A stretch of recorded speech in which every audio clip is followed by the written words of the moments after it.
Meningkatkan layanan kepada nasabah serta menjawab tantangan bisnis di dunia perbankan yang berkembang sangat cepat. Bank BPD Bali meluncurkan produk terbarunya yaitu Kartu ATM Debit Bank BPD Bali di Aula Bank BPD Bali Kantor Pusat kemarin.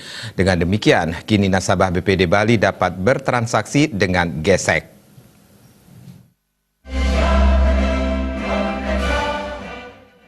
Direktur Utama Bank BPD Bali, Nyoman Sudarma mengatakan dengan adanya layanan ini, nasabah Bank BPD Bali saat ini sudah dapat mengimplementasikan kartu debit sebagai salah satu fitur baru dalam sistem pembayaran dengan alat pembayaran menggunakan kartu APMK. Sehingga saat ini, kartu ATM Bank BPD Bali juga berfungsi sebagai kartu debit. Nasabah Bank BPD Bali akan menikmati interoperabilitas layanan gerbang pembayaran nasional GPN yang merupakan salah satu bentuk implementasi Gerakan Nasional Non-Tunai GNNT. Adanya kartu ATM debit Bank BPD Bali dapat meningkatkan efektivitas penggunaan kartu ATM yang sudah ada saat ini. Sebelumnya, kartu ATM BPD Bali hanya bisa dilakukan sebatas tarik, setor tunai, dan pembayaran melalui mesin ATM CDM. Kini dapat dimanfaatkan untuk transaksi purchase, pembelian melalui EDC Merchant yang berlogo GPN. Peluncuran produk ini merupakan salah satu momentum berharga bagi Bank BPD Bali untuk menunjukkan eksis tidak hanya di daerah dan tingkat nasional. Sehingga nantinya nasabah-nasabah yang bertransaksi ke supermarket, ada tempat-tempat usaha lain, merchant-merchant lain itu tidak perlu membawa uang tunai.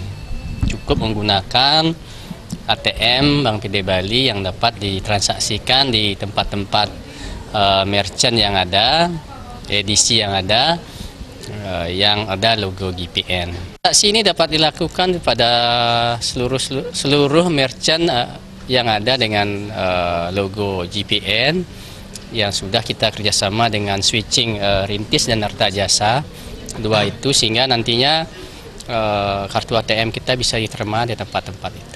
Nyoman Sudarma berharap semua stakeholder seperti pengelola merchant, lembaga switching, dan pihak lain yang terkait dapat melayani nasabah yang menggunakan kartu ATM debit Bank BPD Bali terkait acceptance transaksi debit purchase. Setelah peluncuran layanan kartu debit ini, Bank BPD Bali akan menyiapkan pembayaran menggunakan QR yang tergabung dalam Quick Response Indonesian Standard QRIS melalui BPD Bali Mobile, serta segera memiliki EDC Merchant yang bekerjasama dengan acquire non-bank. Saat ini kita mempunyai kartu ATM kurang lebih 300 ribuan dan penggunaannya kan sekarang lebih banyak masyarakat bertransaksi non tunai, sehingga kita harapkan dengan kartu debit yang ada ini nasabah terus dimudahkan, fitur-fitur transaksi yang ada di kita BPD Bali bisa diperluas, sehingga harapan dari pemegang saham Bank BPD Bali sebagai banknya rakyat Bali bisa kita secara perlahan dan berkelanjutan bisa kita penuhi. Kepala Bank Indonesia KPW Provinsi Bali, Kausa Iman Karana mengapresiasi dan mengucapkan selamat pada Bank BPD Bali atas peluncuran kartu debitnya.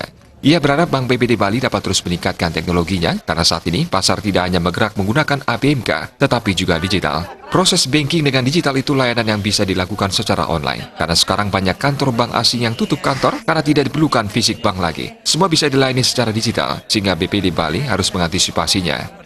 Kepala OJK Regional 8 Bali Nusra, Elianus Pongsoda mengatakan, sejak 2015 sudah digagas program transformasi BPD Bali. Salah satu sasarannya adalah mampu bersaing tinggi, memiliki keunggulan kompetitif, mampu bersaing di daerahnya yang sering disebut regional champion. Untuk itu diperlukan strategi bisnis yang tepat. Ia mengapresiasi layanan yang dimiliki BPD Bali sebelumnya, seperti e-banking, e-retribusi, laku pandai, mobile banking, dan sekarang kartu debit. Jadi sekarang belanja gampang sekali ya, Tia. Sufiatna, Bali TV.